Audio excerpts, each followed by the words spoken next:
ស្ដីអ្នកទាំងអស់គ្នាថ្ងៃនេះនាងខ្ញុំមកបង្ហាញអ្នកទាំងអស់គ្នាអំពីការឆឹងស្វាយការល្មៀត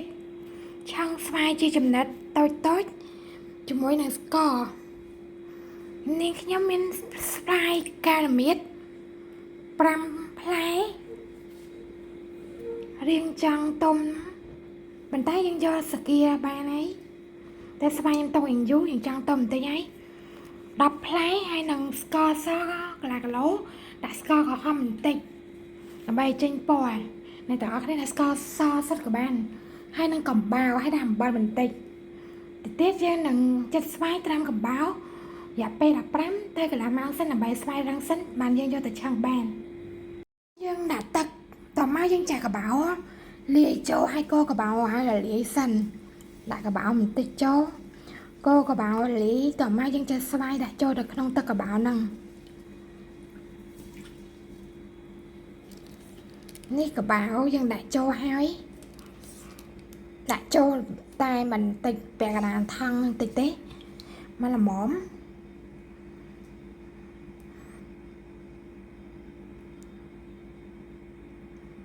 ចូលហើយបានយើងចាត់ស្វាយដាក់ចូលដាក់ត្រាំចូលការល្មៀតយើងត្រូវចិតសបកចេញឲ្យអស់សិនទើបយើងពុះយកទៅត្រាំនឹងទឹកកបោរប៉ុណ្ណឹងហើយមកយើងយកទៅដាក់ត្រាំទឹកកបោរទៅ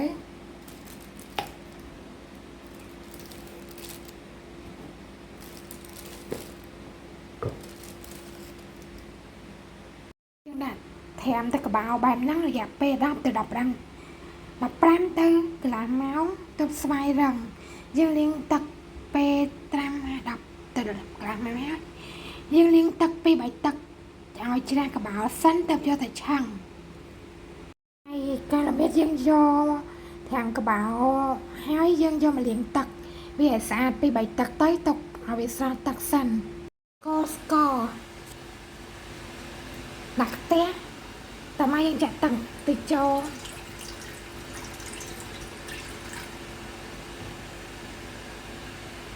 ដើម្បីឆឹងស្វាយ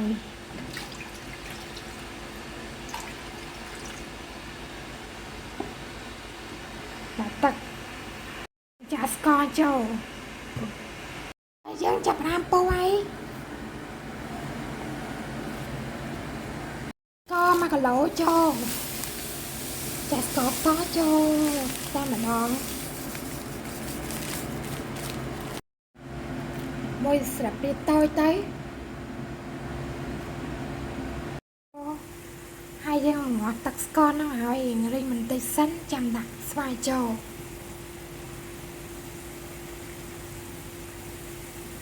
ទឹកស្ករកំពុងតែពុះតែយើងងាស់ឲ្យរីងសិនខ្ញុំដាក់ស្ករស1គីឡូចូលស្វាយ10ផ្លែស្ករ1គីឡូ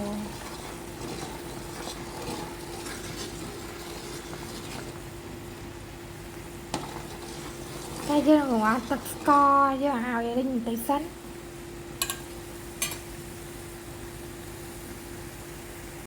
ក៏ហមបន្តិចចូលដើម្បីយកពណ៌ស្ករត្នោតលាយស្ករត្នោតចូល2ស្លាបព្រាបាយ3យកពណ៌យើងក៏ខំ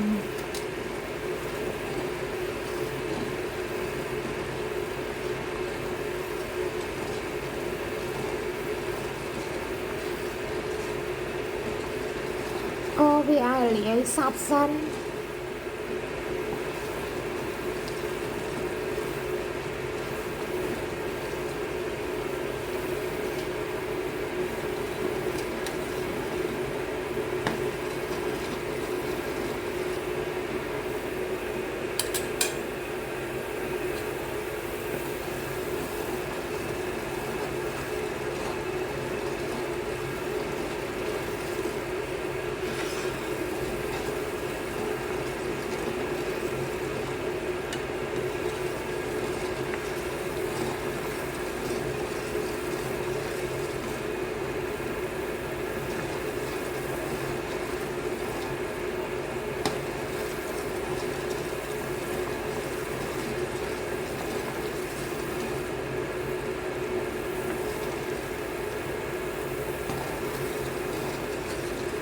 ហើយស្ករយើងរៀងខាប់សិន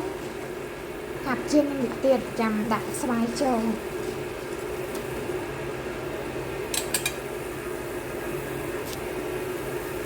ដាក់ស្វាយចូលបានហើយ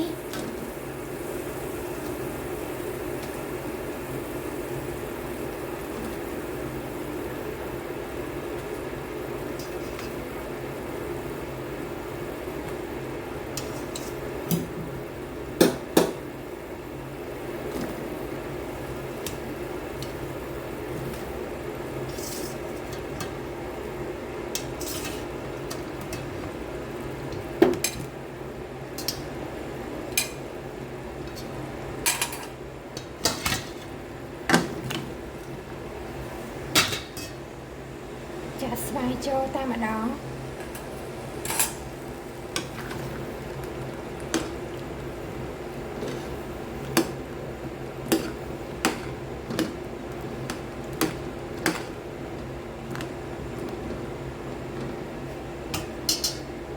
វាខាំស្ងោកូរវាឲ្យស្វាយហ្នឹងចេញជាពណ៌លឿងថ្លាសិនហើយជា20ទៅកន្លះម៉ោងអីហ្នឹងយើងអាចស្រង់វាបានចាំផ្ដាំខ្លាហើយតាមតាមខ្លាល្អទេខ្លាជាងនឹងទៀតពណ៌លឿងថ្លាជាងនឹងទៀតរួចរាល់ហើយយើងស្រង់វាឲ្យស្ងួតស្ករហើយដាក់ហាវា2ថ្ងៃទៀតទៅអាចញ៉ាំបានហើយឆឹងរបស់យើងរួចរាល់ហើយអ្នកនរគ្នាអាចញ៉ាំភ្លាមក៏បានយក5ថ្ងៃ2ថ្ងៃទៀតកាន់តែឆ្ងាញ់បើចូលចិត្ត Cooking TV Lali សូមជួយចុច Subscribe Like Comment ឲ្យផងជួបគ្នានៅវីដេអូផ្អែមនិងមុខម្ហូបថ្មីៗទៀតបាយបាយ